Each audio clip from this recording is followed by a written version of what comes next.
Assalamualaikum warahmatullahi wabarakatuh. Teman ngopi dimanapun Anda berada, selamat datang di acara ngopi, ngobrolin genetik personality bersama saya, Kang Ade dan Solver Agung. Yes. Nah, pada malam hari ini kita akan membahas sesuatu yang luar biasa, yaitu tentang algoritma kehidupan. Nah, sebelum kita membahas lebih detail lagi apa itu algoritma kehidupan, karena acara kita adalah ngopi, sebelumnya mari kita ngopi. Kita ngopi dulu. Wah, nikmat teman. Luar biasa.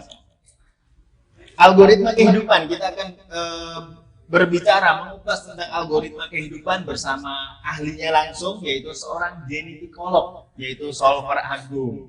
Dan ini adalah event perdana kita, ngopi, ngobrolin genetic personality bareng Solver Agung bersama komunitas, bersama keluarga besar Stephen Singapura di daerah Jabodetabek dan sekitarnya. Baik, apa sih sebenarnya genetic personality ini? Kita dalam obrolan kita akan membahas, mengupas lebih dalam tentang algoritma kehidupan, terutama di bidang genetikolog. Baik, tanpa lama-lama mari kita langsung bincang santai, kita ngopi kita bersama Solver Agung sang genetikolog. Oke, baik. Waalaikumsalam warahmatullahi wabarakatuh. Kita terus dulu, biar semangat. Oke. Baik, Solver Agung, berbicara tentang ngopi, ngobrolin genetic personality. Yap. Apa sebenarnya genetic personality itu? Oke, baik. Jadi genetic personality itu adalah salah satu bagian dari ilmu genetikologi yang membahas tentang bagaimana personality kita secara genetik yang sudah terberi sejak kita lahir, gitu Kang Ade.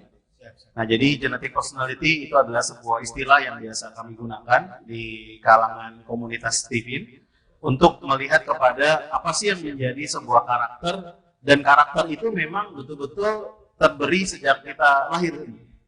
Luar biasa ya. Jadi sesuatu yang diberikan langsung oleh Tuhan, Ya, betul sekali. tanpa diturunkan gitu. Jadi nggak ada hubungan dengan orang tua kita gitu. Ya, betul. Jadi kalau dalam ilmu genetika itu ada istilah yang kita sebut dengan hereditary dan unhereditary.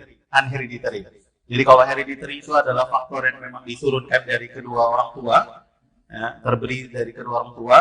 Nah, kalau unhereditary itu dia langsung fitrah, sudah ibaratnya adalah sesuatu yang sudah diberikan oleh Tuhan langsung sejak dia lahir. Gitu. Nah, dalam konsepnya di ilmu genetikologi ada 4 faktor yang biasa kita coba untuk sampaikan kepada banyak orang. Yang pertama adalah gender intelligence. Nah, yang kedua genetic personality yang kita akan bahas nih selalunya setiap di podcast kita. Yang ketiga adalah brain capacity, dan yang keempat adalah blood type, golongan darah. Nah, bicara tentang yang hereditary itu masuk ke dalam faktor yang pertama gender intelligence, itu masuk. Ini bicara tentang tipologi tubuh, tipologi wajah, itu memang benar-benar diturunkan dari kedua orang tua, Kang Ade. Karena kalau misalnya anak itu kemudian wajahnya nggak mirip sama kedua orang tuanya, itu berarti perlu dites DNA itu. Gitu. Jadi makanya dia terberi sejak dia lahir sesuai dengan kaidah kromosom XY-XX ya, di mana ada tipologi tubuh dan wajah yang sesuai dengan kedua orang tuanya. Nah, yang ketiga yaitu adalah brain capacity, kapasitas otak berupa kecerdasan. Bahwa setiap kita tuh terlahir dalam keadaan cerdas. Nah, pertanyaannya Kang Ade, kalau bicara tentang kecerdasan, diturunkan itu dari siapa? Bapaknya, ibunya, atau bapak ibunya? Kalau dulu saya pernah main ayam itu ya, yang penting itu adalah indukannya. Indukannya, ya. Jadi kalau dipilih antara 3 pilihan, jadi kecerdasan itu diturunkan dari bapaknya aja, kecerdasan diturunkan dari ibunya aja, atau kecerdasan itu diturunkan dari bapak ibunya? Harusnya secara umum dua-duanya ya. Dua-duanya. Oke. Pilih ibunya. Ya, betul sekali Kang Ade. Jadi dalam satu riset disampaikan bahwa kita itu setiap individu lahir, kecerdasan itu diturunkan dari ibunya saja. Nah, ini menarik. Kenapa? Karena faktor yang memberikan kecerdasan itu kenapa dari ibunya saja? Karena ibunya lah yang pada saat dia mengandung. Karena faktor dari kecerdasan itu terbentuk pada saat seorang individu atau anak itu berada dalam kandungan. Jadi bagaimana asupan gizi yang baik, faktor psikologi, psikisnya benar-benar terjaga sehingga itu mempengaruhi betul terhadap kecerdasan. Nah, kalau udah tahu begitu berarti sebenarnya seorang bapak nggak boleh ngaku kalau anaknya cerdas gitu. Wah, ini anak bapak cerdas. Kata ibunya nanti dulu. yang hamil siapa? Saya, yang kandung saya kan gitu ya. Tapi giliran anaknya berbuat, oh anaknya siapa sih? Anak siapa nih baru nggak nyalain ibunya. Nah kalau udah kayak gitu, kita tahu bahwa anak itu cerdas pada saat terbentuk kecerdasan itu pada saat dia sedang mengandung. Berarti kalau bapaknya mau ngaku-ngaku anaknya cerdas, berarti bapaknya harus mengandung. Enggak dong, saya aja sampai sekarang nggak lahir-lahir nih. Siap. Jadi kalau bapaknya mau ngaku anaknya cerdas, maka pada saat istrinya sedang hamil atau mengandung, maka berikanlah makan makanan yang bergizi. Ya, jaga faktor psikologinya. Kemudian berikanlah edukasi yang tepat. Sehingga kemudian sang istri atau sang ibu dalam hal ini punya punya dalam konteks secara kesehatannya terjamin, terjaga, kemudian dari segi faktor edukasinya juga dia pintar, karena kita tahu bahwa setelah itu ada kaidah al-ummu madrasatun ula. Ibu itu madrasah pertama kali gitu. Jadi setelah lahir, tanggung jawab pendidikan pertama adalah dari ibunya. Makanya wajib seorang suami atau ayahnya memberikan pendidikan kepada sang ibu. Nah, yang terakhir, yang keempat itu adalah blood type, golongan darah. Ini juga merupakan faktor yang diturunkan, hereditary dari kedua orang tua. Karena untuk menjadi berbeda itu sedikit sekali kasusnya. Nah, lalu genetic personality ini di mana letaknya? Nah, ini yang menarik. Jadi dari sekian keempat tadi, dalam konteks secara kaidah genetikologi, yang genetic personality itu adalah faktor yang diberikan langsung secara fitrah gitu. Jadi dia benar-benar terberi sejak dia lahir. Jadi nggak ada urusan bahwa nanti bapaknya, ibunya dengan tipe apa, kemudian anaknya dengan tipe apa, itu nggak ada sama sekali. Jadi benar-benar diberikan modalnya seperti itu. Nah, yang pertama gender juga sama, itu juga fitrah kan, laki-laki dan perempuan itu fitrah. Karena kita berharap dengan konteks secara, misalnya mohon maaf nih, ada kaidah misalnya datangin istrinya dari sebelah kiri atau sebelah kanan gitu. Yang membuat pada akhirnya kalau datangin dari sebelah kiri atau kanan nanti ini anaknya laki-laki atau perempuan, ada kaidah begitu tuh, gitu ya. Atau banyakin baca surah ini, surah itu gitu. Tapi tetap aja yang namanya takdir itu Allah yang menentukan gitu. Contoh misalnya gini, ini cerita sedikit ya, untuk melengkapi jawaban saya. Jadi anak saya yang ketiga itu, yang terlahir waktu itu ceritanya istri saya dengan ada satu lagi ibu-ibu yang sedang lagi hamil juga mau melahirkan, itu deketan tuh. Jadi istri saya lahiran duluan, kemudian selang 5 menit itu yang ibu-ibu tadi yang sebelahnya yang lahiran juga, gitu. Selang 5 menit doang. Kita berharap pada Allah waktu itu anaknya perempuan. Ternyata dikasih sama Allah anaknya laki-laki. Nah, yang sebelahnya istri saya yang lagi lahiran juga, dia anaknya perempuan. Sampai kadang istri saya pernah nanya waktu itu, dokter ini nggak ketukar kan? karena keinginannya punya anak perempuan gitu. Tapi itu kan sekali lagi skenario Allah ya, takdir Allah. Bahwa kita jadi laki-laki dan perempuan itu adalah fitrah, udah takdir Allah. Yang bermasalah adalah ketika kitanya atau siapapun individunya, dia sedang melakukan sebuah proses di mana dia mengkamuflase ciptaannya Allah nih. Gitu, mengkamuflase itu artinya atau berubah takdirnya. Yang tadinya laki-laki dia mau jadi perempuan, yang menjadi perempuan mau jadi laki-laki gitu. Mengkamuflase juga dalam konteks secara aktivitas karakteristiknya. Yang laki-laki akhirnya mengkamuflase dirinya menjadi seorang perempuan. Begitu pula sebaliknya perempuan juga mengkamuflase sebagai laki-laki. Dan itu banyak ya kasus terjadi. Banyak sekali terjadi. Ya. Siap. Oke, Solver Agung, sebagai seorang genetikolog gitu, kapan sih sang Solver Agung ini mulai tertarik dengan keilmuan ini, keilmuan genetikologi? Kapan pertama kalinya? Oke, baik. Jadi pada saat kalau ditanya saya terkait dengan saat kapan saya kemudian mulai mempelajarinya begini. Basicnya saya menyukai dunia psikologi.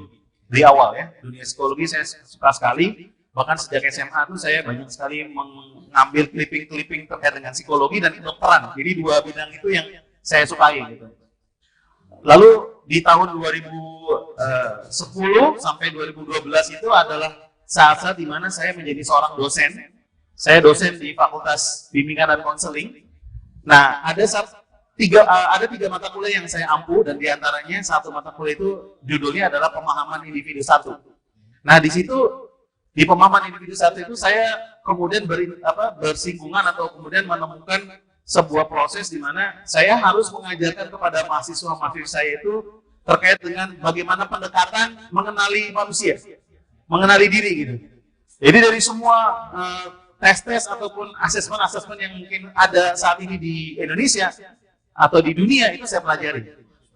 Ya mungkin kalau yang sering populer tuh ada DISC, MBTI, kemudian ada lagi Personality Plus, kemudian nanti ada lagi yang dari Amerika adalah Human Design dan sebagainya, banyak sekali. Dari sekian banyak asesmen yang saya pelajari, ada satu asesmen yaitu adalah Stephen Genetic Assessment. Nah, gitu. Dari situ kemudian saya coba pelajari lebih lanjut, ternyata menarik. Karena sebenarnya di dunia ini hanya ada dua saja pendekatan untuk mengenali manusia, itu dua pendekatan. Satu yang disebut dengan psikometrik, yang satu disebut dengan biometrik. Nah, psikometrik ini adalah sesuatu alat tes yang digunakannya itu dengan menggunakan pensil dan paper. Jadi yang kita isi-isi gitu ya, kan suka ada tuh yang biasa suka isi-isi, ada lembar diisi gitu ya. Kemudian juga ada bentuknya observasi atau wawancara. Ini dalam variabelnya psikometrik. Nah, yang satu lagi itu variabelnya adalah biometrik. Ada tiga yang menjadi pendekatannya, yaitu adalah fingerprint, retina mata, dan DNA. Nah, ini menarik.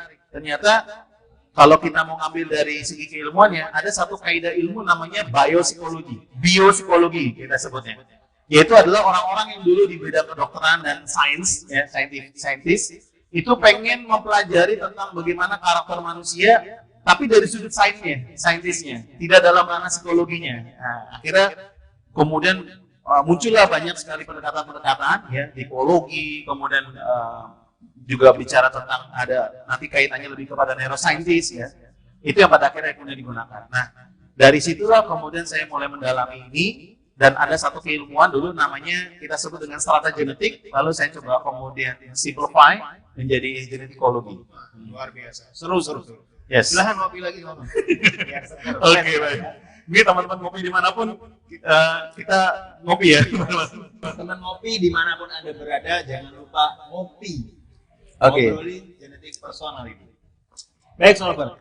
Sepanjang perjalanan berkarir di dunia genetikolog, dan ini sepertinya unik ya, karena saya baru mendengar nih tentang istilah genetikolog nih. Ya. Apa sih, Solver, tantangannya? Oke.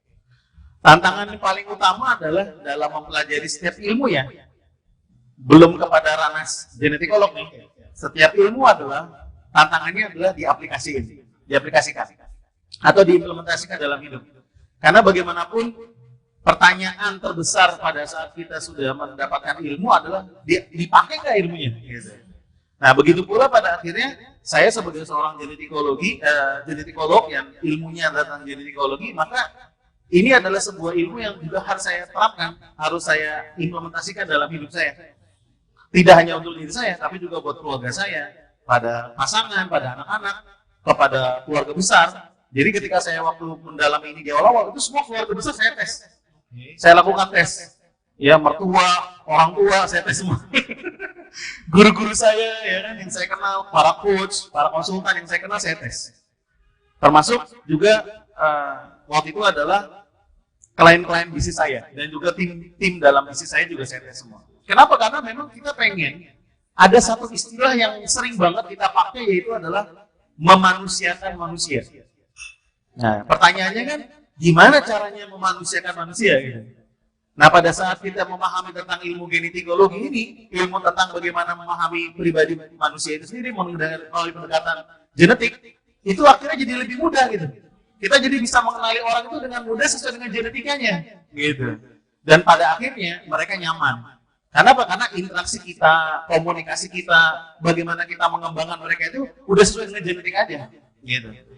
Dan kepakaiannya ini sejauh mana, Sob? Dalam bidang apa aja misalnya? Oke. Sejauh yang saya kemudian implementasikan sejak kurang lebih sekitar dari tahun 2012 sampai hari ini, ya mau sampai hampir 10 tahunan, ya.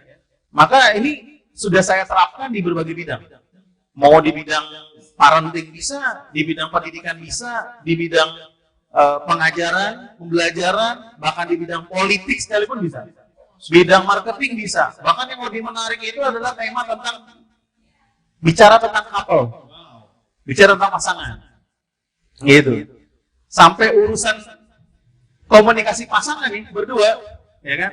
bagaimana kemudian komunikasinya, bagaimana kasurnya itu dibahas. Ini tapi mungkin tidak di malam hari ini kita bahas ya. Saya sampai sejauh Jadi itu tetap stay tune aja karena akan ada bahasannya itu nanti insya Allah. seru-seru. Jadi rugi banget nih teman Ya. ngopi nih kalau sampai nggak ikutan ngopi bareng kita pasti ketinggalan. Jadi pastikan tetap stay tune di acara ngopi bareng Solver Agung. Oke. Luar biasa.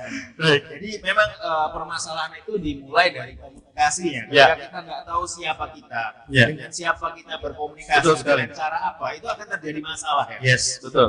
Karena pada hakikatnya gini, ya, Kang Ade dan mungkin teman-teman ngopi semua, tidak ada yang namanya manusia itu yang tidak punya masalah, betul ya? Pasti akan saja ada masalah, terutama masalah dalam urusannya interaksi dengan orang lain, ya kan? Dengan komunikasi dengan orang lain, gitu. Makanya ilmu genetikologi ini dalam konteks secara genetik personality ini itu bukan ilmu yang cuma sekedar asal saja, tapi dia jadi solusi gitu. Jadi ketika saya menawarkan kepada mereka, saya cuma tanya, pernah punya masalah nggak sama pasangan? Pernah punya masalah nggak sama anak? Cara komunikasi gitu. Pernah punya masalah nggak sama bos di kantor? Gitu. Pernah punya masalah nggak sama tim kerja? Pernah punya masalah nggak sama tim Anda di bisnis Anda, ya kan? Pernah punya masalah nggak dengan lingkungan sekitar, dengan tetangga dan sebagainya? Bisa jadi masalah itu muncul karena kita nggak tahu karakter genetikanya dia. Gitu. Makanya genetik personality itu hadir ya dalam konteks secara ilmu genetikologi secara keseluruhan itu memberikan solusi gitu. Nih saya ada solusinya gitu. Mau nggak saya kasih tahu caranya? Karena ini berbicara tentang the basic human gitu ya. Artinya benar-benar dasarnya atau fundamentalnya manusia. Karena manusia kan pengen dimengerti. Gitu. Iya. Ini jangan sampai saya nyanyi nih. Dan karena manusia terutama wanita ingin dimengerti, ya kan? Nggak hanya wanita sebenarnya, laki-laki pun ingin dimengerti, kan? Makanya nanti ada satu kaidah ilmu dalam konsep genetikologi, nanti kita ngomongin juga bahasa cinta. Yes. Ya, ya, insya Allah di next pertemuan ngopi ya. Oke, insya Allah. Itu kira-kira gambarnya Kang Ade. Oke, Baik. siap. Ngopi dulu sobat. Oke, ngopi lagi. kita. Insya Allah nih ngopi yang nggak bikin kembung ya. Insya Allah. Dan saat ini kita sedang ngopi di tempat yang luar biasa nyaman nih Solver. Yes. Di mana Solver ini? Ini di Kedai Kafilah namanya. Oh, kedai kafe. Ya, jadi memang Kedai Kafilah ini merupakan sebuah ruang tamu sih buat saya pribadi ya dalam melayani atau bahkan menjamu para tamu saya yang mau ngomongin tentang masalah personality, tentang diri, tentang bisnis, tentang karir, keluarga, sesuai dengan genetik personality, sesuai dengan kaidah ilmu genetikologi, yuk ke sini tempatnya. Luar biasa. Keren, keren. Oke.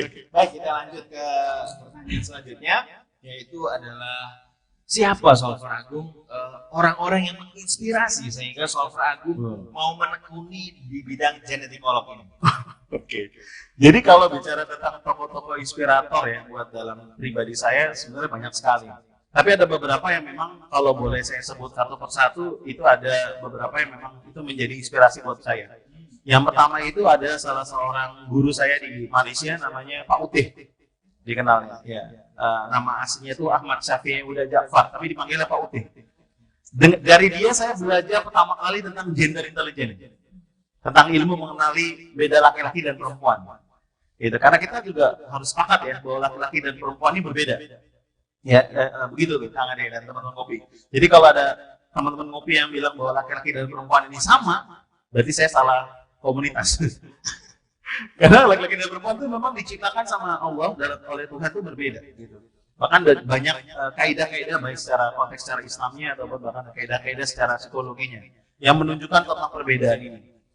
Nah yang kedua adalah yang mengajarkan saya sampai pada tingkatan paling tertinggi pendidikannya di Solver. Jadi nama saya Solver itu karena itu adalah satu bidang profesi yang diberikan oleh konsep Stephen itu oleh Pak Farid Moniman. Oh, jadi sebelum Solver ada tingkatan di Ada tingkatan-tingkatannya, betul. Dan yang paling tinggi dalam konteks secara pendidikan itu di workshop Stephen level 3 namanya adalah Solver. Itu pendidikan. Gelar profesinya adalah Solver. Nah itu saya berada di sana langsung menjadi muridnya beliau pertama kali dalam batch 1 di pendidikan level 3 itu Pak Farid Moniman, itu guru saya. Yang ketiga, guru-guru saya atau tokoh-tokoh inspirator saya adalah tim-tim saya di keluarga besar Steven Singapore juga. Karena dengan mereka saya juga banyak belajar akhirnya.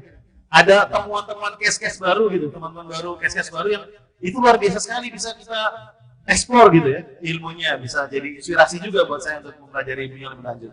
Asik ya, jadi bisa belajar setiap hari, ketemu orang baru, ketemu masalah baru, nambah ilmu baru ya. Betul. Meskipun sebenarnya kalau kita memahami konsep genetikologi, akar masalahnya manusia itu sebenarnya bisa dipetakan. Ya? Bisa dipetakan akar masalahnya. Artinya nggak jauh-jauh dari permasalahan itu secara chemistry. Gitu. Jadi ada orang dengan tipe tertentu kita sebutlah misalnya tipenya sensing misalnya. Dalam konsep genetik personality ada sensing. Maka ketemu dengan sensing yang lain ada 3 sensing gitu ya, dengan tipe sensing itu punya akar masalah yang sama. Gitu. Gak jauh-jauh chemistry-nya. Sesuai dengan chemistry-nya. Misalnya chemistry-nya harta. Ya, kita sebut sensing itu chemistry-nya adalah harta. Bicara tentang tangible asset. Ini cuplikan aja nih sebelum kita bahas lebih lanjut nanti di pertemuan-pertemuan ngopi yang akan datang gitu ya. Jadi ketiga ini punya pola masalah yang sama kalau kita kemudian gali lebih lanjut, dieksplor ya akar masalahnya. Apa? Itu bicara tentang masalah tangible asset. Ada satu orang sensing yang datang ke saya, anak muda tipenya sensing. Dia cerita ke saya bahwa dia tidak percaya diri orangnya. Padahal dari segi wajah, ya good look lah, cukup lumayan. Tapi kemudian dia cerita ke saya, so far saya kalau ketemu orang tuh suka malu, gitu. Nggak ada percaya dirinya. Gitu. Kalau orang mungkin secara umum, ya ini mungkin kalau kita mau bikin secara umum konteksnya ini, pasti akan disarankan untuk ikut dalam kelas-kelas kursus kepribadian, gitu. Kelas atau kursus kepribadian. Ikut-ikut kelas motivasi supaya percaya diri dan sebagainya, betul kan? Pada case ini, pada kasus ini, atau pada permasalahan ini, mungkin secara secara kulit mungkin bisa selesai. Artinya dengan diberikan kepercayaan diri bagi orang sensing itu bisa di booster, dia bisa selesai. Tapi akar masalahnya nggak selesai. Inti masalahnya nggak selesai. Jadi nggak tahan lama ya? Nggak tahan lama. Kenapa? Karena inti masalahnya adalah di harta, di tangible asset. Kenapa? Karena ternyata saat saya bilang sama dia, Anda udah kerja, Mas? Belum. Kerja dulu. Anda kerja, dapat penghasilan, nanti akan dimudahkan Anda percaya diri. Karena sensing, untuk dia berinteraksi dengan orang lain, dia perlu modal. Karena dia orang yang paling paham tentang dirinya. Jadi dia perlu beli sesuatu yang ibaratnya menjadi booster dia biar semangat gitu loh. Ya, kalau dia nggak ada uang, lalu bagaimana dia bisa percaya diri gitu. Jadi kebutuhan tangible asetnya, kebutuhan hartanya dipenuhi. Sensing sederhana sebetulnya. Jadi ini bicara akar masalah. Kok bisa sesimpel itu? Ya memang simpel. Gitu. Jadi kalau boleh dibilang, setiap orang nantinya modalnya itu beda-beda soalnya. Beda-beda modalnya. Oh, Betul. Keren. Betul, beda sekali. Luar biasa. Ayo sahabat, ngopi dimanapun Anda berada, jangan pusing dulu, ngopi dulu kita. Oke. Luar biasa.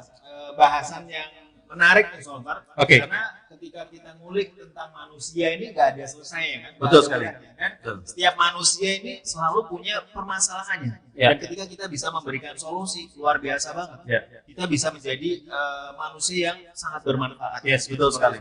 Nah, berbicara tentang manfaat gitu kan. Why Solver kok sampai kepikiran gitu bikin acara podcast di mana-mana kan sudah banyak nih. Iya. Bikin acara ngopi kan. Iya. Apa sih tujuan Solver bikin acara ngopi ini? Untuk Oke. siapa ditujukan dan harapannya apa? Oke, baik. Sebenarnya ini pertanyaan yang kadang saya perlu untuk menjawab ya, karena sebenarnya permintaan untuk saya ngisi atau sharing terkait dengan konsep genetikologi atau bahkan genetik personality yang kita akan suka bahas, yang akan sering bahas di dalam podcast ini udah sering gitu. Cuman memang saya berfokus untuk bisa membina dulu keluarga saya nih. Ya, keluarga besar saya di Singapura. Jadi memang fokus ilmu saya di situ aja dulu gitu. Untuk membesarkan keluarga besar saya dulu. Cuman pada akhirnya saya berpikir bahwa hidup itu singkat. Ya. Life is short. Dan saya memiliki sebuah tagline dalam hidup itu yang sering banget saya pakai adalah Dalam bahasa Inggris ya, it doesn't matter how long you live, the important thing is how meaningful your life is. Kalau dalam kaidah bahasa Arabnya, khairun nas hadisnya, anfa'uhum linnas. Ya, sebaik-baik kamu adalah yang bermanfaat bagi manusia lainnya. Dan konteks secara dalam kaidah bahasa Inggris tadi saya kuat saya, it doesn't matter how long you live, ya, tidak jadi masalah seberapa lama kamu hidup, ya kan? Yang penting adalah how meaningful your life is. Bagaimana Anda bisa bermakna. Jadi ada satu tokoh inspirator yang selama ini mungkin nggak banyak orang paham. Ada namanya Kiai Haji Rahmat Abdullah almarhum. Ini beliau guru saya dalam konteks secara Islamic skill ya, dalam kemampuan Islamik dan sebagainya, secara kafaah ya, kemampuan dalam Islam. Beliau cuma bilang ke saya, ada satu nasihat beliau adalah jangan sampai kamu itu hidup hanya akan dikenang di batu nisannya aja. Nama fulan bin fulan, lahir tanggal sekian, wafat tanggal sekian, tapi nggak punya kebermanfaatan hidup. Gitu. Dia bilang gitu. Itu yang menggugah saya sebenarnya pada awal-awal dulu, kenapa saya pengen banget bisa berbagi. Karena kalau kita hidup cuma sebatas batu nisan, maka orang akan banyak melupakan kita sebenarnya. Biasanya nggak masalah sebenarnya, tapi kalau kita kemudian dikenang orang dan kita didoakan oleh banyak orang, kenapa enggak gitu? Karena sesungguhnya ketika seorang anak ada meninggal itu hanya ada 3 yang akan diwariskan. Di antara ketiga itu, ya doa anak yang soleh, kemudian sedekah jariyah, yaitu adalah ilmu yang bermanfaat. Gitu. Jadi saya berharap bahwa ini adalah menjadi ilmu jariyah saya. Jadi podcast ini bisa disimak sampai kapanpun, meskipun secara usia fisik dunia sudah selesai gitu ya. Tapi ini bisa terus berkelanjutan dan menjadi doa sih buat saya. Insya Allah seperti itu. Keren, luar biasa. Sebuah impian, cita-cita, tujuan yang sangat mulia. Ya. Baik, Soal Ragu. Berbicara tentang makna, tentang kehidupan, kita kembali ke algoritma kehidupan tadi. Jadi di dalamnya akan banyak banget nih variabel-variabel yang akan kita bahas. Dan di podcast selanjutnya tentunya kan variabel apa sih kalau boleh dibocorin Solver, dalam podcast ini kita nanti akan membahas apa dan apa. Oke, baik. Jadi gini poinnya, manusia itu hidup itu punya jalannya sebenarnya. Jadi ketika kalau saya ambil dalam konteks secara kaidah dalam Al-Quran ya, Allah Subhanahu Wa Taala katakan, wa iz qala rabbuka lil malaikati inni ja'ilun fil ardi khalifah. Qalu ataj'alu fiha ma yufsidu fiha wa yasfiku dima wa nahnu nusabbihu bihamdik wa nuqaddisu lak. Qala inni a'lamu ma la ta'lamun. Jadi ayat itu sebenarnya menggambarkan dialog antara Allah dengan malaikat. Pada saat Allah hendak menjadikan manusia itu sebagai pemimpin di muka bumi ini. Dalam konteksnya sebenarnya begini. Malaikat menyampaikan bahwa manusia itu pasti dia di dunia itu akan berusaha melakukan pertumpahan darah dan sebagainya. Tapi kemudian Allah menutup ayat itu dengan qala ini a'lamu ma la ta'lamun. Jadi sebenarnya Allah Maha mengetahui kamu, sedangkan kamu nggak mengetahui gitu. Dan pada akhirnya nanti ketemu tuh cerita tentang bagaimana pada saat kemudian malaikat disuruh menyebutkan nama-nama buah, tapi kemudian Nabi Adam pada saat itu yang diciptakan bisa menyebutkan namanya gitu. Nah, singkat cerita begini konteksnya, bahwa ketika Allah menjadikan seorang manusia di muka bumi ini pemimpin, pasti nggak mungkin yang namanya nggak dikasih modal gitu. Betul nggak? Betul. Ini misalnya gini, Kang Ade saya minta, Kang Ade, saya punya perusahaan, tolong ya jadi pemimpin, jadi direkturnya di sini. Otomatis kan saya sebagai owner, saya akan kasih modalnya. Nih Kang Ade, meja kantornya di sini, ini kursinya, ini draft yang untuk dipelajari, ya kan? Ini modal, ada modal gitu, ada modal. Dan dalam konteks secara internal, saya yakin Kang Ade juga punya modal itu gitu kan, yang kemudian bisa di di upgrading lagi gitu modalnya secara keilmuan, betul nggak? Nah, ini kita manusia loh, ngomongin tentang manusia yang memberikan amanah pemimpin buat manusia lainnya. Nah ini Tuhan nih, Allah nih yang pencipta kita. Nggak mungkin menurut saya, Allah Subhanahu Wa Taala yang maha besar itu, Tuhan yang maha besar itu ngasih amanah jadi manusia, jadi pemimpin itu, kemudian ini dibiarin aja. Dia pasti dikasih modal. Nah, salah satu modalnya adalah bakat atau kemudian potensi yang sudah diberi sejak dia lahir. Maka bunyi ayat malu ala makanatikum, makanat sesuai kemampuan terbaiknya itu, atau syakilatihi atau fitrah gitu. Makanya kalau merujuk ke kamus besar bahasa Indonesia, arti kata bakat adalah sesuatu yang sudah diberikan sejak dia lahir potensinya. Nah, itu dulu ditemukan, kemudian maksimalkan modal itu untuk kita bisa untuk kita gunakan dalam kehidupan kita sehari-hari sesuai dengan modal yang diberikan, sesuai fitrahnya tadi, sehingga kemudian manusia bisa punya algoritma hidupnya nih, punya jalannya untuk bisa menjadi yang terbaik gitu. Karena bisa jadi mereka yang belum bisa memberikan yang terbaik buat kehidupan ini karena nggak tahu sebenarnya saya ini ngapain ya di muka bumi gitu. Terus saya punya modal apa ya, potensi apa ya gitu. Makanya salah banget kalau ada orang yang bilang bahwa saya ini kayaknya nggak bisa ngapa-ngapain gitu. Saya ini bodoh gitu. Itu sebenarnya dalam konteks kalau kita mau merujuk kepada kaidah dalam kaidah konteks secara keimanan aja, itu udah dalam konteks secara kufur kan. Dia tidak bersyukur bahwa Allah tuh udah kasih amanah besar gitu. Dia punya potensi. Nggak mungkin jadi pemimpin dia nggak ada potensi. Nah itu yang kita pengen sebagai fundamental awal yang kan ada. Nah ketika kita udah pahami itu, maka kita perlu dong panduannya. Apa sih yang kita kemudian bisa dapatkan informasinya terkait dengan potensi tersebut untuk kita bisa jalani kehidupan kita sehari-hari.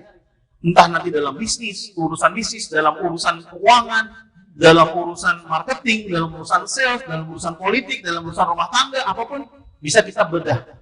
Ya, kita bisa bedah menggunakan pisau bedahnya Stevie. Jadi nanti perbagian itu ada algoritmanya sendiri-sendiri. Yes, betul. Algoritma bagaimana berbisnis, Dalam berbisnis ada genetikanya. bagaimana berumah tangga, Yes, bagaimana betul. mendidik. Betul sekali. Wow, luar biasa nih. Kebayang nih. Ya, Kita ya. bakal lebih lama lagi nih ngopinya nih. Karena Oke. ngomongin manusia ini nggak pernah ada habisnya. Yes, betul. Permasalahan selalu datang dan sumbernya adalah karena tidak tahu gitu. Makanya Betul. yuk kata guru-guru saya sobat. Jadi Ya. ilmu didapat tuh bukan sekedar di tempat training, Ya. tapi lebih banyak ilmu didapetin itu di tempat ngopi. Makanya kan bukan Oke. hanya ilmu loh, Iya, iya. project ya kan, bisnis, Oke. peluang-peluang itu Gitu ya? didapat Masya di Allah. tempat ngopi loh. Siap. Nah makanya kami mengimbau, kami mengajak kepada teman-teman ngopi dimanapun berada, yuklah ngopi kita gitu kan. Tapi jangan merumpi masalah yang negatif, tapi ngobrolin genetik personality. Kenapa? Karena dari genetik personality kita bisa menggali lebih dalam lagi tentang parenting, tentang bagaimana memilih pasangan ya, Ya, betul bagaimana kita bisa bercuan, wah macam-macam pokoknya. Insya Allah. Bagi teman-teman yang berada di Jabodetabek khususnya, yuklah kita ngopi di kedai Kafila, ada di Pondok Gede Bekasi. Kita bisa ngobrol-ngobrol panjang lebar di sini dan mudah-mudahan juga bisa jadi ajang silaturahmi dan mendapatkan Ya, peluang yang lebih baik lagi. Oke. Nah, ngopi dulu. Oke. Jangan lupa ngopi, teman-teman. Oke. Masya Allah, alhamdulillah. Nikmat, semakin malam semakin nikmat nih ngobrolnya. Seru. Oke. Nah, tadi berbicara tentang orang harus tahu bakatnya, orang Ya. harus tahu modalnya. Caranya tahu gimana, Sob? Ya, sebagaimana yang tadi saya sampaikan di awal, ada dua pendekatan manusia itu mengenali genetikanya atau potensinya lah dalam hal ini. Ada yang kita sebut dengan psikometrik, ada yang disebut dengan biometrik. Segala sesuatu yang sifatnya adalah tulis-menulis atau isian itu merujuk kepada kaidah psikometrik. Nah, sedangkan kalau kami di kaidah ilmu genetikologi, kita ada memang satu pendekatan di genetic personality itu dengan menggunakan biometriknya fingerprint. Saat ini yang populer. Karena kita sedang lagi mau meriset dengan menggunakan DNA nantinya. DNA. Yes, jadi cukup ambil salah satu bagian tubuh kita, kemudian diekstrak di mesin DNA. Habis itu nanti kita akan lihat ulir DNA-nya yang di bagian asbuzanab, tulang ekor. Kalau dia berlebihnya adenin, dia punya tipe tersendiri. Berlebih guanin, dia dengan tipenya sendiri. Berlebih pada sitosin, pada kemudian juga kalau dia lengkap ya, RNA, DNA dan RNA, maka dia punya tipenya sendiri. Nah itu akan lagi ada pembahasan lah nanti gitu. Nah, poinnya begini sebenarnya Kang Ade. Peluang untuk kita mengenali diri ini sekarang sudah begitu sangat mudah. Ya, karena bagi saya begini, ada satu quote yang mungkin bisa saya sampaikan bahwa momentum terbaik seseorang dalam kehidupan adalah pada saat dia bisa mengenali dirinya. Ya, ini sebagai kesimpulan nih, sebagai kesimpulan dalam konteks secara apa yang disebut dengan algoritma kehidupan itu dalam bentuk motivasinya adalah momentum terbaik dalam kehidupan seseorang adalah pada saat dia bisa mengenali potensi genetikanya. Karena pada saat dia sudah mengenali potensi genetikanya, potensi yang memang benar-benar sudah terberi dia dari sejak lahir, maka dia akan bisa tidak hanya menguasai dirinya untuk bisa menjadi yang terbaik, tapi juga dia bisa kemudian menggunakannya itu untuk berinteraksi dengan banyak orang dan dia bisa meraih kesuksesan. Wow, luar Ya. biasa. Ayo teman ngopi, siapa yang belum kenal dengan dirinya masing-masing? Ayo wajib nih, wajib kita ngopi di sini. Supaya apa? Bahaya nih. Kita udah dikasih modal nih sama Allah ya kan, dikasih bakat, tapi kita nggak pakai modal itu. Jadi gimana tuh Sob? Ya. Banyak banget saya ngeliat di luaran sana ya. Oke. Itu orang-orang yang benar-benar dia bahkan nggak tahu hidup tuh ngapain gitu. Dia bingung. Saya harus ngapain, itu saya alami dulu juga. Kesana kesini belajar ini itu basic ini itu kok nggak pernah berhasil. Ternyata cuma gara-gara saya nggak tahu, saya nggak kenal siapa diri saya itu ya. Betul sekali. Ya, jadi memang tadi saya bilang kembali kepada momentum terbaik kita dalam kehidupan adalah pada saat kita sudah mengenali diri kita sendiri. Ada satu pendekatan yang mungkin dalam ranah psikologi itu kita sebut dengan jendela jauhari window ya. Ada satu istilah jauhari window, jendela jauhari lah. Di situ ada 4 kotak tuh. Kotak pertama itu berbicara tentang kita tahu, orang lain tahu. Kita tahu orang lain. Yes. Misalnya Kang Ade tahu nih tentang diri Kang Ade. Kemudian setelah itu orang lain juga tahu tentang Kang Ade. Berarti kan itu as simple thing. Jadi udah cukup gitu. Nah, ada bagian yang kedua. Yang Kang Ade nggak tahu tapi orang lain tahu. Saya tahu, orang lain nggak tahu. Iya. Maka posisinya gimana? Kalau misalnya Kang Ade nggak tahu dan orang lain tahu, maka Kang Ade perlu feedback dong. Ya kan? Perlu minta feedback dari orang. Sebenarnya saya ini kayak gimana sih karakternya, tipenya gitu. Supaya ngebuka jendelanya tuh. Nah, jendela yang ketiga ini bicara tentang Kang Ade tahu tapi orang lain nggak tahu. Perlu dibuka nggak? Perlu, karena biar orang paham dong. Ya kalau misalnya ada sesuatu yang saya suka dan nggak suka itu jadi paham gitu. Nah, yang ada yang keempat jendelanya, yang ini menjadi jendela yang kita nggak tahu, orang lain nggak tahu. Apa itu? Nah, ini perlu alat bantu, perlu pendekatan, perlu tools. Ya, untuk buat ini. Nah, diantaranya adalah genetic assessment tadi, yang untuk mengenali genetic personality tadi. Itu ada sebuah tools, wasilah sarana saja untuk kita bisa membuka jendela ini. Pada saat kemudian akhirnya kita tahu kan, akhirnya kalau kita tahu dan akhirnya kita bisa sharing ke orang lain, ini tipenya ini gitu. Sehingga orang lain pada akhirnya bisa memahami diri kita juga. Gitu. Bisa bersikap ya. Bisa bersikap pada kita. Makanya kenapa di luaran sana tuh ketika belum mengetahui ilmu ini banyak salah paham ya. Betul. Yang mengatakan, orangnya sombong, padahal enggak ya, belum tentu Betul. kayak gitu ya. Betul. Orang ini banyak ngomong nih, enggak Iya, gitu. betul sekali. Iya, ya. Orang ini playboy gitu ya. Karena mereka belum tahu gitu ya. Yes, betul. Itu. Jadi biar nggak ada dusta di antara kita. Asik. Biar tidak ada dusta. Biar tidak ada dusta di antara kita. Oke. Yuk ngopi lagi teman-teman, jangan sampai kopinya dingin karena kalau dingin itu kurang nikmat. Oke, baik. Alhamdulillah luar biasa di acara perdana kita ngopi ngobrolin genetic personality bareng Solver Agung. Yes. Masya Allah banget nih, ilmu banget nih, sesuatu yang benar-benar orang perlu belajar lagi karena sepengetahuan saya belum pernah diajarkan ini di sekolahan ya. Ya. Belum ada benar-benar yang ngajarin sampai di level genetik nih. Paling ya kita diajarin secara umum aja gitu ya. Nah, ini berbicara tentang genetik personality ini, ada nggak sih Solver benar-benar sekolahan yang ngajarin ini gitu? Udah ada belum? Ya, kalau bicara tentang sekolah yang mengajarkan memang belum banyak ya. Belum banyak sekolah yang kemudian mengimplementasikan konsep ini genetik personality pada murid peserta didiknya atau pada sekolahnya secara sistem baik di kurikulum maupun di dalam pengajaran.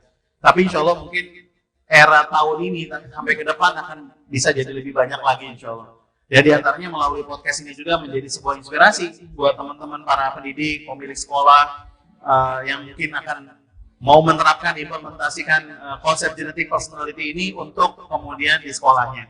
Dan kita insya Allah siap bantu untuk pada tahapan langsung implementasinya insya Allah. Luar biasa ya kalau sampai guru-guru tadi dia tahu gitu modal saya apa gitu. Ya. Dia tahu dan dia tahu modal murid-muridnya apa. Ya, itu betul, akan jauh lebih maksimal dalam dia memberikan ilmunya. Ya. Ibarat kata nanam sesuatu itu benar-benar udah tahu nih ini calon bibit apa nih sehingga Ya. tahu harus dikasih pupuk apa, cara merawatnya bagaimana. Itu luar biasa banget. Ya, karena memang basicnya pada saat kita tahu tentang bagaimana peserta didik kita, sebenarnya kan jauh lebih mudah untuk mengembangkannya, gitu. Kenapa pada akhirnya guru mungkin memiliki tingkat stres yang tinggi ketika saat dia menghadapi anak-anak? Karena memang dia tahu guru ini bagaimana kemudian bisa menghandling anak tersebut, gitu ya. Karena nggak tahu basic karakter genetikanya apa. Jadi tidak tahu tentang bagaimana sih cara yang paling solutif itu untuk bisa mengembangkannya. Betul. Karena kita aja ngurus anak kita karena kewalahan ya. Yes. 1, 2, 3 apalagi itu anaknya orang lain kan. Kita belum tahu Iya, dia betul bagaimana. Nah, sebenarnya itu ada ilmunya soalnya kalau dipelajari. Iya, betul sekali. Lebih simpel ya. Iya. Keren. Mantap. Baik teman-teman ngopi dimanapun berada, jadi berbicara tentang ngobrolin genetic personality ini ternyata luas sekali gitu kan. Gak hanya tentang bisnis, tapi bisa ke pendidikan gitu kan. Tentang modal, tentang macam-macam banget. Yes, Jadi sekali. pastikan buat teman-teman nih, dimanapun Anda berada, baik yang offline maupun yang online, silahkan jika ada pertanyaan tentang genetik, silahkan boleh nanti bertanya di kolom chat, ya kan? Silahkan ajukan pertanyaan tentang apapun. Yes, Kalau betul nanti sekali. tim admin akan bantu. Yes, dan di ngopi yang akan datang kita akan jawab pertanyaan itu melalui sebuah topik yang kita akan bahas. Siap. Jadi teman-teman ngopi dimanapun berada bisa request soal Yes, betul sekali. request mau bahas tentang apa nih? Bisa ya? Betul banget, bisa, sangat bisa. Tapi ada satu yang penting, jangan deh, ini pesan dari saya juga. Oke. Jangan lupa like, Oh iya, siap. Jangan Subscribe lupa dan like, lupa. ya, subscribe, comment, and share. And share juga, And bagi. share Kalau juga. ada sesuatu yang kebaikan, silakan Anda bagi. Betul. Karena dengan Anda membagi kebaikan ini, Anda akan mendapatkan juga pahalanya. Betul. Pahala Jadi kebaikan ini. prinsipnya jangan sampai ada kebaikan itu berhenti di teman-teman sendiri. Betul Pastikan ketika teman-teman menemukan sebuah kebaikan, ayo salurkan gitu. Ayo ajak teman-teman yang lain lagi. Apalagi di program yang luar biasa bermanfaat ini, yuklah kita ngajak ngopi mereka gitu. Supaya apa? Supaya makin cerdas genetikanya ya, Betul sekali. semakin cakep personalitinya. Sehingga ketika mereka makin mapan, insya Allah, wah luar biasa ya, banyak masalah yang akan terselesaikan ya. Insya Allah. Ya, insya Allah. Dengan sejalan besar. Alhamdulillah luar biasa Solver Agung. Terima kasih di event perdana ini Yes. banyak belajar gitu kan. Satu pertanyaan tadi Solver. Ketika Oke. orang udah kepo nih ya kan, nunggu sesi selanjutnya udah nggak tahan gitu. Ya. Saya pengen tahu banget gitu. Apa sih sebenarnya model saya itu harus kemana tesnya gitu? Apa harus ke dokter atau ke sekolah atau kemana gitu? Ya, baik. Atau bisa menghubungi siapa Solver? Ya, baik. Jadi nanti kita akan berikan di deskripsi video podcast ini kemana kemudian teman-teman ngopi bisa akses untuk bisa lakukan tes. Karena kami punya tim di keluarga besar kami yang bisa siap membantu melayani Bapak dan Ibu semua yang menonton acara podcast kita ini. Sudah ada di kota mana aja Solver? Hampir semua kota ada. Hampir semua kota ada Yes, ya? di Indonesia. Baik teman-teman ngopi semua yang menyimak acara ini, ayo silakan komen teman-teman berada di kota mana, tinggal di kota mana. Nanti kita bisa buat ngopi-ngopi di sana lah gitu, dengan tim-tim kita juga di sana. Siap. Insya Allah ya. Solver. Siap. Masya Allah luar biasa. Baik Solver Agung, ngopi bareng Solver Agung pada malam hari ini, izin saya sampaikan ya. Ya. Event ini di apa tuh namanya diadakan oleh Timeline Business and Event. Yes. Dan disponsorin oleh satu Stevie Genetic Personality Intelligence Singapura, yang kedua Kedai Kafila, ada Beras Sehat Juara, ada Sasa Wedding juga, ada HNI Genetik, dan ada Habako. Jadi bagi teman-teman ngopi semua nih, barangkali mau ikutan nih jadi sponsornya Solver. Yes, betul. Untuk logonya kita tampilkan di kita dan kita bantu promosikan. Ayo kita ngopi lah. Gitu. Oke, Ini pada yang- prinsipnya kita buka ruang ya, Siap. untuk kita bisa saling bermanfaat, insya Allah. Betul. Baik, luar biasa, alhamdulillah. Dihabisin, Sobat. Ya, teman-teman, yuk, ngopi jangan sampai. Oke, baik, terima kasih. Insya Allah. Alhamdulillah, Sobat boleh kasih closing statement tentang Baik. algoritma kehidupan ya kan sebelum Ya. kita tutup kopinya ini. Apa? Silahkan diberikan buat teman-teman semua agar ngopi malam hari ini benar-benar bermakna, benar-benar Ya. mendapatkan sesuatu gitu, bukan sekedar ngopi biasa. Ya, baik teman-teman kopi sekalian. Pada hakikatnya kita hidup ini singkat Dan bagi mereka yang benar-benar mengetahui apa yang bisa menjadi modal dasar mereka untuk bisa berbuat yang terbaik, itu adalah satu hal yang utama. Maka kenali genetika potensi kita, kenali genetik personality kita untuk bisa menjadikan modal kita dalam hidup ini bisa menjadi lebih baik. Maka jadilah kita pribadi-pribadi yang unggul, yang selalu bisa memberikan kebaikan dan bermanfaat buat orang lain, karena sudah tahu apa yang bisa menjadi modal kita, insya Allah. Karena pada hakikatnya kita harus selesai dulu dengan diri kita. Kita kenal dulu dengan diri kita, baru kita akan bisa menjadi jauh lebih bermakna buat kehidupan orang lain. Masya Allah. Alhamdulillah. Luar biasa teman ngopi. Materi pada hari ini, pada malam hari ini cukup menginspirasi, mudah-mudahan bermanfaat bagi kita semua. Yes. Dan jangan lupa teman-teman ngopi dimanapun berada, pastikan jangan sampai pekan depan kita ngopi sendirian, nggak asik. Pastikan teman-teman ngajak teman-temannya, ngajak sahabatnya. Kalau perlu ngajak pasangannya, ya kan? Yes, betul sekali. Biar tidak ada dusta di antara kita. Kita sama-sama belajar tentang personality. Dan itu dari kami. Iya, betul sekali. Mohon maaf. Sampai jumpa di ngopi, ngobrolin Genetik personality di sesi selanjutnya. Baik. Assalamualaikum warahmatullahi wabarakatuh. Assalamualaikum. Thank you.